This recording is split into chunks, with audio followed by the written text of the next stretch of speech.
কাবাব দেখলে জিভে জল আসে না কার বলেন? কাবাব এমন একটা জিনিস যে দেখলেই খেতে ইচ্ছে করবে, কিন্তু যখন খরচের কথা মনে হয় তখন কিন্তু আমাদের এই কাবাবের কথা ভুলে যেতে হয়।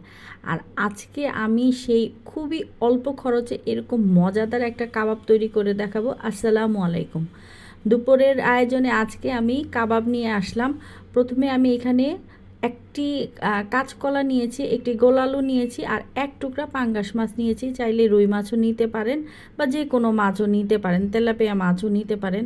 তারপরে এখানে আমি পরিমাণ মতো পানি দিয়ে আদা রসুন বাটা, জিরা গুঁড়া, ধনিয়া গুঁড়া, মরিচ গুঁড়া, হলুদ গুঁড়া, স্বাদ মতো লবণ দিয়ে এটা পানি দিয়ে সিদ্ধ করতে দিয়ে দিলাম। এটা একদম ভালো করে মাখায় সিদ্ধ করব। যখন পানিটা একদম শুকিয়ে যাবে তখন এটা চুলার থেকে নামিয়ে নিব। নামিয়ে তারপরে এক এক করে খোসা ফেলে সুন্দর করে একটা প্লেটে ম্যাশ করে নিব। আর